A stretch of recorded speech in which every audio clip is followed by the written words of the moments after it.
At 0900 on the morning of June 4th, 1942, the flight deck of the USS Yorktown, CV-5, was a place where hope felt thin and temporary. Lieutenant Commander John S.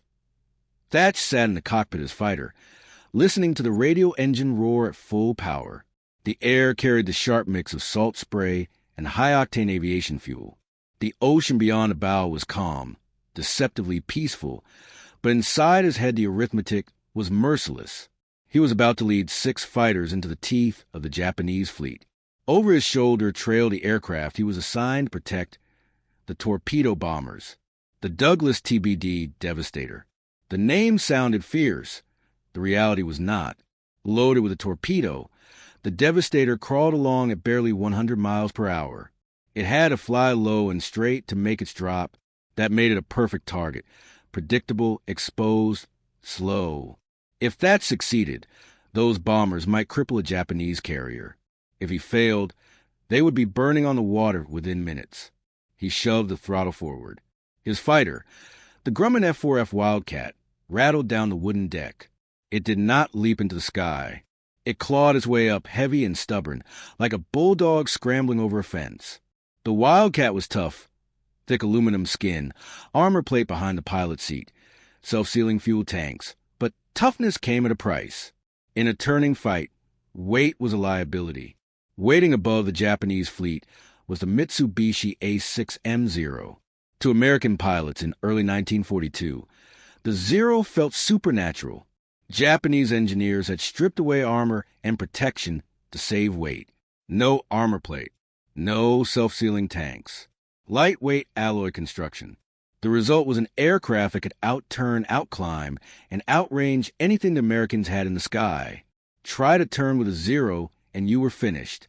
An American pilot would haul back on the stick until his arms trembled, watching the enemy float effortlessly around the circle and slide into firing position behind him. For 6 months after Pearl Harbor, the Zero had dominated Allied skies, from Singapore to the Philippines to the Dutch East Indies. Reports arriving at intelligence briefings described capable, experienced pilots entering dogfights and simply failing to return. The official Navy doctrine was blunt. Do not dogfight a Zero. Dive from above, fire once, and keep diving. Use the Wildcat's weight to build speed and escape. It was a tactic born from hard lessons and harsh realities. Plane for plane, the Zero was superior in a turning contest. Survival meant refusing to fight on those terms. But Thach had a problem that morning. He could not dive away. He was escorting torpedo bombers. If he used hit-and-run tactics, he would abandon the Devastators to the swarm. His orders required him to stay close, match their speed, and defend them in a very kind of slow, close engagement the Zero excelled at. He was tethered to aircraft that could not run, and therefore neither could he. He checked his guns. The Wildcat carried 4.50 caliber machine guns in its wings, reliable, powerful, capable of tearing through engines and airframes. But firepower meant nothing if you could not bring it to bear. Thach knew that when contact came, the Zeros would dive out of the sun, fast, coordinated, relentless. There might be 20 or 30 of them. He had 6 fighters. The young pilots on his wing understood the odds. They joked that the Wildcat was built by Grumman Iron Works because it felt like flying a bridge girder. It was short, thick, and solid. When you looked at a Zero, it looked like a predator. When you looked at a Wildcat, it looked like prey. And yet, on that calm morning over the Pacific, Jimmy Thach intended to prove that geometry, discipline, and nerve could matter more than elegance in a turning circle. As they climbed through broken cloud toward the last reported enemy position, John S. Thach replayed the argument he had been having with himself for months. He refused to believe that running away was the only answer. He refused to accept that a heavier airplane automatically meant a dead pilot. He understood the geometry. In a flat turning circle, the Grumman F4F Wildcat would always lose to the Mitsubishi A6M Zero. The Zero could complete the circle faster. It would reach the Wildcat's tail every time. In a traditional one-on-one dogfight, the math was merciless. The romantic lone wolf duel of World War I was finished. If you fought a Zero alone, you died. But Thach had begun to question the premise. What if the problem wasn't the airplane? What if it was the assumption that combat had to be individual? Back in San Diego, instructors had dismissed his ideas. Formation flying, they told him, was for air shows. In real combat, formations dissolved into chaos. Dive and run, they said. Use speed. Escape. But Thach had gone home at night and spread matchsticks across his kitchen table, sliding them over oilcloth, replaying angles and speeds in miniature. He treated it like a geometry puzzle. He found a loophole. The maneuver looked reckless on paper. It required a pilot to fly straight and level while a Zero settled onto his tail. It required him to appear unaware, vulnerable, like bait. Every instinct screamed to brake, to roll, to dive, but if he held steady just long enough, and if his wingman mirrored him at the correct spacing, something extraordinary could happen. At the precise moment the Zero committed to the shot, the two Wildcats would turn toward each other, crossing paths. The attacker, focused on one target, would suddenly fly into the guns of the other. Thach called it the beam defense position. His pilots called it a suicide pact. What if the timing's off? They asked. What if he doesn't commit? Thach had no comforting guarantees. He only knew the alternative was certain defeat. Now, at 14,000 feet, theory gave way to reality. The clouds broke. Below lay the Japanese fleet, spread across the Pacific like a steel city at sea. Battleships, cruisers, destroyers, and at the center, the carriers Japanese aircraft carrier Akagi, Japanese aircraft carrier Kaga, and Japanese aircraft carrier Soryu. Yellow wooden decks marked with red rising suns. Aircraft launching. Thach keyed his radio, voice steady. Tighten up. Stay close. The enemy combat air patrol was already above them. A warning crackled over the radio. Bandits, 12 o'clock high. Thach looked up and saw silver specks swarming against the sunlit sky. Zeros jettisoned their external fuel tanks and rolled into attack. They were fast, coordinated, confident. There were a dozen, perhaps more. Below, the torpedo bombers crawled forward. Above them, 6 heavy Wildcats. The Zeros held altitude, speed, and numbers. According to doctrine, the fight was already lost. The manual said dive and escape. Thach did not dive. He checked his gun sight and signaled his wingman to shift position. The kitchen table experiment was about to be tested in combat for the first time. The lead Zeros tipped over and screamed down, selecting the trailing pair of Wildcats as targets. From the Japanese perspective, the Americans looked slow and unaware. Easy prey. They did not realize they were descending into a trap built from geometry and discipline. For decades, fighter pilots have been trained as lone hunters. Find the enemy, get on his tail, win the duel. It was a creed built on ego and individual skill. But the Zero had shattered that mythology. Combat reports from the Philippines and the Coral Sea told the same story. One Wildcat turning alone against one Zero ended with the American dead. Thach had concluded that if they continued fighting as individuals, they would be destroyed as individuals. The Zero could defeat a lone opponent. It could not defeat a coordinated pair executing a time cross. The breakthrough had not happened in a cockpit. It had happened in a small San Diego apartment, matchsticks sliding across oilcloth under dim light. One Wildcat matchstick always died. 2 Wildcat matchsticks, placed correctly, created crossing lines of fire. Up in the Pacific sky, as the first Zero committed to the dive, Jimmy Thach prepared to prove that teamwork could do what courage alone could not. Thach had placed the 2 American fighters side by side, but far apart, not wingtip to wingtip in parade formation, but separated by hundreds of yards, wide enough to feel exposed. This was the beam defense position. It looked wrong to pilots trained to fly tight for mutual protection. Spread out like that, you felt alone. On his kitchen table months earlier, John S. Thach had taken 2 Wildcat matchsticks and set them parallel, then attacked one with a Zero matchstick. In a normal fight, the leader would break away from the attacker. Instead, Thach made the leader turn toward his wingman. Then he made the wingman turn inward as well. The 2 matchsticks crossed like scissor blades. The pursuing Zero, focused on the leader's tail, followed the turn, straight into the guns of the wingman. The leader was bait. The wingman was the hammer. And once the aircraft crossed, they could reverse and do it again weaving back and forth, each covering the other's vulnerable rear. No matter which Wildcat the Zero chased, he would be exposed to the other. It was elegant. It weaponized teamwork. It turned the Zero's aggression into a liability. But it required nerve bordering on madness. The pilot being chased had to hold steady long enough to drag the attacker across a formation. He had to resist diving away. He had to trust that his partner would be there. If the timing was off by a second, he was dead. If the wingman missed, he was dead. When Thach first presented the idea, the room had gone quiet. Fighter pilots were hunters, not bait, asking them to fly straight, while a Mitsubishi A6M Zero poured fire at their tail felt like sacrilege. They called it suicide. Thach drilled them anyway.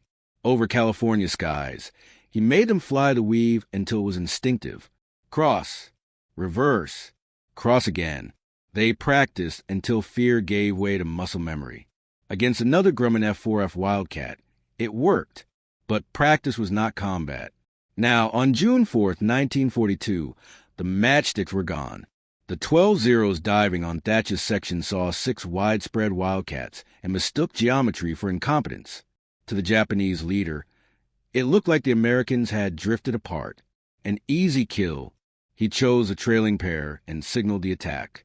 The Zeros dropped in, accelerating hard. In the rear Wildcat, Ensign Maccaber saw them coming. Silver shapes, flickers of muzzle flash, tracers snapping past his canopy. Instinct screamed at him to dive, to run, to break formation, and save himself. Instead, he heard Thach's voice over the radio. Calm, controlled, beam defense. Now. Maccaber hauled his stick left. At the same instant, Thach banked right. The 2 Wildcats turned toward each other, wings biting into the air, converging on a collision course that must have looked insane to the Japanese pilots. They were not fleeing. They were closing the gap. The lead Zero, glued to Maccaber's tail, followed the turn exactly as its design intended. Tight, smooth, relentless. The Japanese pilot lined up his guns. He was seconds from victory. He never looked sideways. From the opposite direction, Thach thundered in. As the Wildcats crossed, passing within yards of one another, he saw it. The exposed belly of the Zero chasing his wingman, silver and vulnerable in his gun sight. A perfect target, presented by the enemy's own pursuit. The Japanese pilot never saw it. Focused on Maccaber's tail, he didn't notice John S. Thach crossing from the opposite direction. A wall of .50 caliber tracers smashed into the Zero's flank. The rounds tore through the thin wing root and ruptured the fuel tanks of the Mitsubishi A6M Zero. It didn't spiral down. It detonated. A predator turned fireball in a heartbeat. The trap had snapped shut. Thach reversed his turn. Maccaber reversed his. The weave reset. The remaining Japanese pilots hesitated. They had never seen a Zero erase that quickly. They had never seen American fighters turn inward instead of away. That flicker of confusion bought seconds, and in a dogfight, seconds were life. The Wildcats crossed again and again, each pass forcing an attacker to choose between pursuit and survival. Every time a Zero latched on, another Grumman F4F Wildcat swept through and blasted it clear. It was working. Thach shot down a second Zero, then a third. Outnumbered and flying heavier aircraft, the Americans carved out a defensive bubble in the sky. The weave, born from matchsticks on a kitchen table, was holding against the deadliest fighter force in the Pacific. But Midway was not a contained duel. It was a storm. The first 12 Zeros had only been the vanguard. High above, more shapes rolled in. Japanese combat air patrol sections spotted the fight and dove like angry wasps. Silver aircraft poured from altitude. The sky began to fill, above, below, every direction. For against 20, the weave strained under the pressure. Zeros slashed from high angles, firing and zooming back up where the heavier Wildcats could not follow. Bullets hammered into Thach's wings. He felt the brutal thud of impacts against his armor plate. His canopy crazed with cracks. One wingman called out that he was losing oil. Another went silent. The trap was full, and now it was being beaten from all sides. The Japanese adjusted. They stopped chasing single tails. They attacked in pairs and trios, overwhelming the crossing pattern. So neither Wildcat could clear the other in time. The air thickened with tracers, red streaks crisscrossing like a neon storm. Thach hauled his fighter through another punishing turn, arms aching, sweat burning his eyes. Cleverness had bought survival, but survival was narrowing. He reached for the radio to drag the fight toward the fleet. Static, dead air, cut off. He glanced sideways and saw fresh Zeros lining up in coordinated attack runs. No hesitation now, no confusion. They had learned. The sky above the torpedo bombers dissolved into aluminum and smoke. The 12 attackers became 20, then more, diving out of the sun in glittering cascades. The Americans were no longer dueling. They were enduring a mob assault. A single Wildcat might carry 3 or 4 Zeros on its tail at once, cannon shells hammering into its fuselage. "Stay in the weave!" Thach shouted. There was no time for thought, only rhythm. Turn left, check high, cross, fire, reverse. Each time Thach banked inward, a Zero clung to him. Each time, his wingman swept across his nose and blasted the attacker away. The weave was no longer a tactic. It was the only thing keeping them alive. They moved like machinery. 2 blades crossing and uncrossing, a pair of scissors that never stopped cutting. The Japanese pilots were used to frighten opponents who broke and ran. These Americans stayed in the pocket. They turned into the guns. Every time a Zero lined up a perfect shot on a Wildcat, another Wildcat slashed across its nose. The beam defense had created a kill box, a shifting zone of death where no Mitsubishi A6M Zero could sit safely on a tail without gambling its own life. Speed and agility meant less when every turn carried you into a wall of .50 caliber fire. But the Wildcats were paying for every second. The Grumman F4F Wildcat was no thoroughbred. It was a brawler built by Grumman Iron Works to absorb punishment. That day it proved why. Bullets slammed into the armor plate behind Thach's seat, holes stitched through his wings. Instruments shattered. If he had been flying a Zero, he would have been shredded. Instead, the self-sealing tanks swallowed hits. Thick aluminum skin held together. The planes shook, smoked, and rattled, but they kept flying. Below them, the picture was worse. Through breaks in the clouds, John S. Thach saw the torpedo bombers, the slow, exposed devastators he was meant to protect, being cut to pieces. While his fighters clawed for survival at 14,000 feet, the bombers were alone on the deck. Japanese gunners and fighters tore into them. One after another cartwheeled into the sea, blooming into orange fire. It felt like a punch to the gut. He was winning his fight and losing the mission. He wanted to dive, to strafe, to break away and help. But if he abandoned the weave, the Zeros would shred his section in seconds. He was trapped in a phone booth with 20 killers. The only way to survive was to keep crossing, keep firing, keep the scissors moving. The dogfight dragged on nearly 20 minutes. In air combat, that is an eternity. 20 minutes of crushing G-forces. Sweat, soaking a flight suit, muscles burning, while eyes scanned constantly for a flash of silver at 6 o'clock. Then one Japanese ace tried something different. Instead of slashing from behind, he pulled up and looped over the top, hanging a Zero almost vertically. He meant to drop down onto the weave from above. Thach saw him. For a heartbeat, he broke pattern. He hauled his Wildcat's nose skyward, engine straining, airframe shuddering under climb. He caught the Zero's belly in his sights and squeezed the trigger. For .50s roared. Tracers climbed the fuselage. The Zero burst into flame and fell past him like a burning leaf, missing his wing by inches. The Japanese began to falter, for losses became 5, then 6. Veterans, some of the best pilots in their Navy, were falling to a tactic they couldn't crack. For months they had been told they were invincible. Now they were bleeding. Shots came from too far away. Attacks broke off early. Thach felt the shift. "Keep weaving," he barked. "We've got them." But his ammunition counters were nearly dry. The .50s devoured rounds. He had perhaps 30 seconds of trigger time left. After that, the weave would be nothing more than a graceful way to die. Then Ensign Ram took a direct hit. A 20-millimeter shell slammed into his wing root.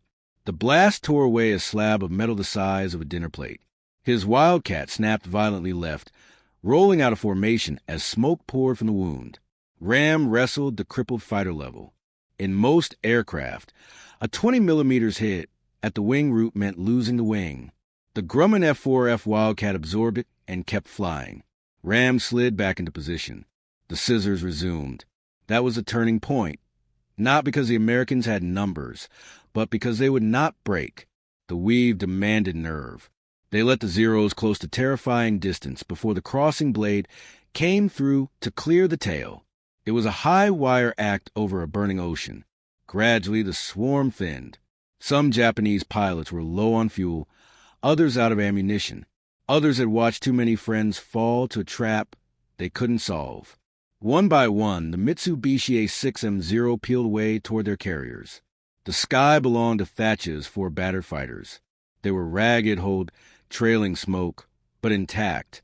4 planes, 4 pilots.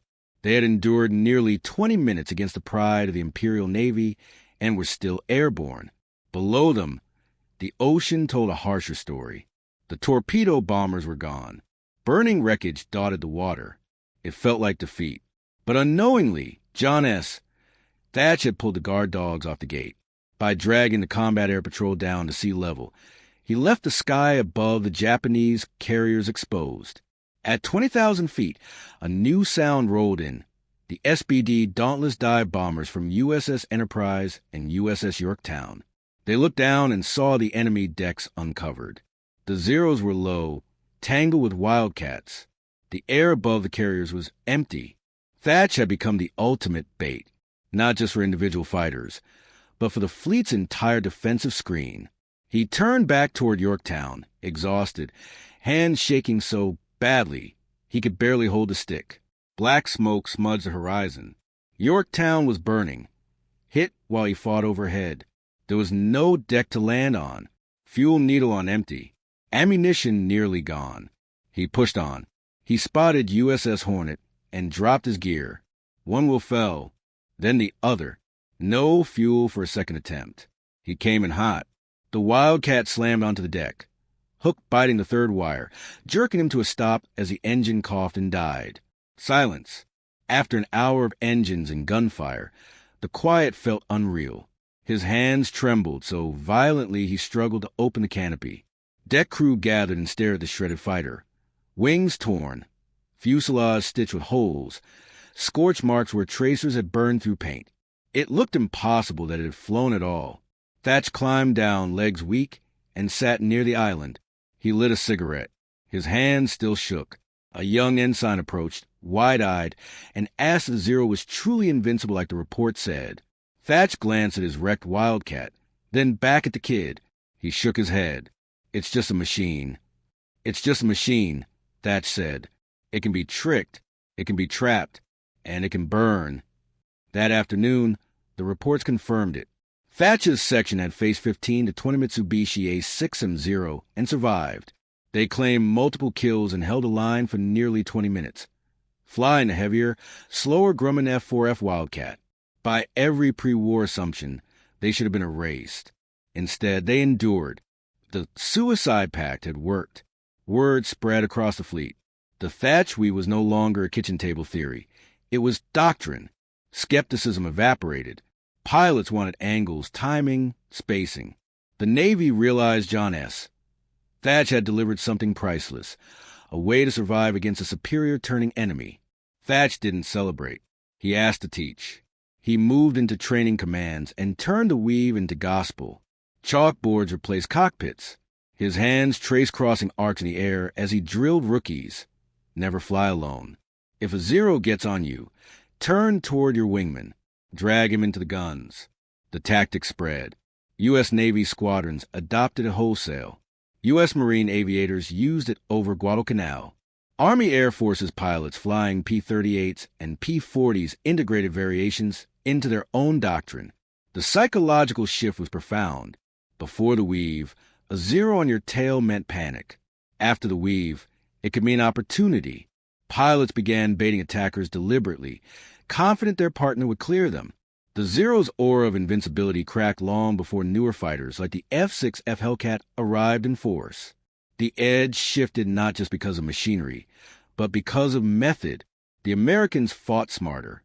Later in the war, when kamikaze attacks emerged, Thach devised another innovation: the Big Blue Blanket, a layered, continuous fighter patrol system designed to intercept suicide aircraft before they reached the fleet. It was the same principle scaled up: teamwork, geometry, discipline. Thach rose through the ranks, eventually becoming a full admiral. He commanded fleets. He wore stars.